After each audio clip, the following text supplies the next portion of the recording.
Fred Film Radio from the Venice Festival. I'm Angelo Acerbi, and I'm here with Nicolas Winding Refn, Angela Bundalovic, and Lola Corfixen for the TV series Copenhagen Cowboy. Good morning. Well, good afternoon, actually. It's not morning anymore. Good afternoon.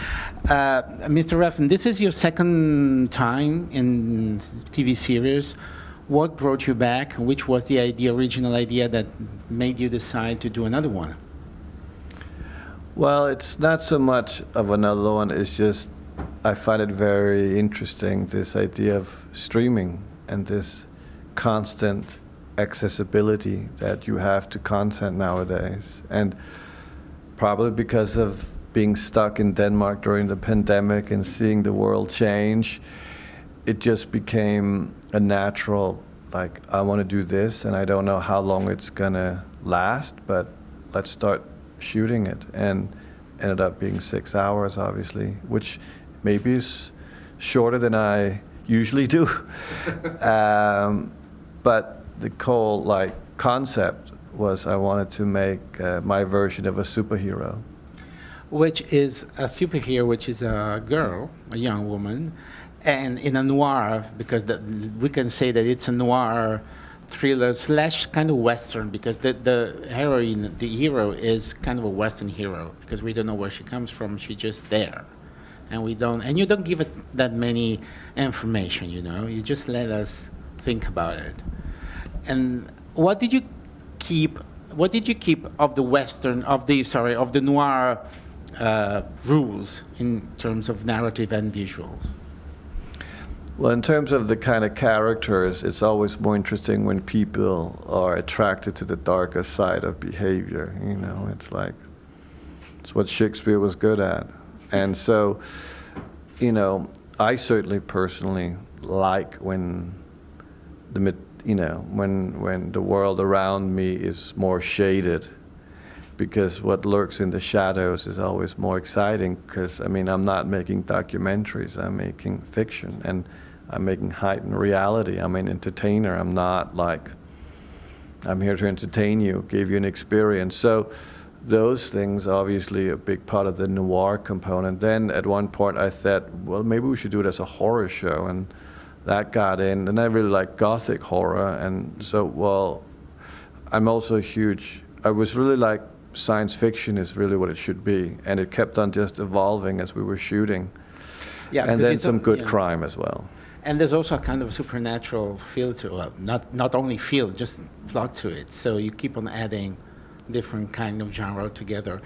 Angela, you were chosen to play this role because I read in the production notes that Nicolas thought that you were perfect to it, because you have the right figure, the right body, and the right attitude to acting. How was it to play this character so complex, intense, but sometimes very still? Well, that's interesting, because you said complex, but then sometimes still. Yeah. And I think stillness is very complex because there is so much in it. In it, yeah. So that was really, to be in her for such a long time really broadened also my understanding of in which way you can find something very poetic. Like it's you find some very poetic in silence and stillness, instead of speeding everything up or making words or meanings all the time.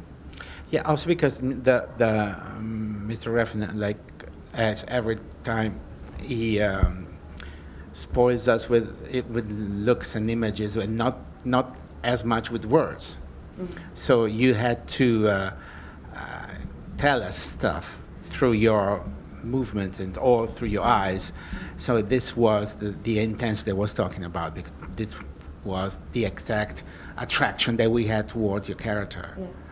And how was it to work? I mean, I know that you can say he's a wonderful director because he's here, you can't do otherwise, but how was it to work with him to prepare it specifically, to prepare your character? Because he was he was the center of everything. Well, there wasn't much of preparation, because if you prepare, you also plan something in some way. So the preparation was just to show up and be present in it. And then from the very first day, then he guides you through it. I have a question for Lola. Lola, this is your first experience on set. Yes. You were there with your dad, actually. So that could be easier, could make things easier or worse. I don't know, but it depends on the relationship. And how was to enter your dad's world as an actress for the first time in such a kind of complex as well character? Because Raquel is not exactly a piece of cake. I think it was for me. I can be a quite talkative person. So for me, the whole still kind of movement was definitely a challenge for me, and also because Nick likes everything that is very sentimental and in a way still, and you can tell in all of his movie it comes from the body language.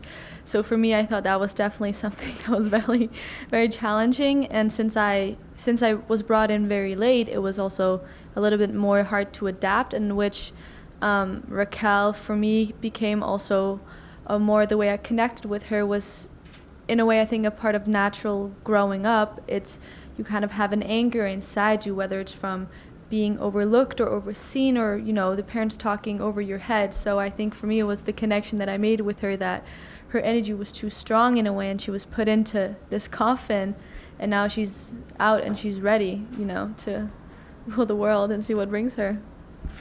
One last question for Mr. Refn. In this film, in this series, the violence is there, but it's more elegant than usual, and it's less gory and bloody than usual. Why did you choose to do this? I'm so sorry. You don't have to I be. will make sure next time No, that it was not a reproach. It was just. I make it more gory and bloodier.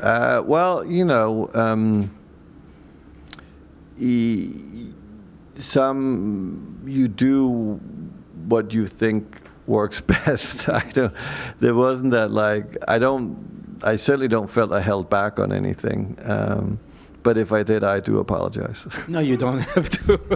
You don't have to. Well, thanks a lot to Nicolas Winding Refn, Angelo Bundalovic, and Lola Corfixen for Copenhagen Cowboy here at the Venice Festival. I'm Angelo Acerbi for Fred, the Festival Insider.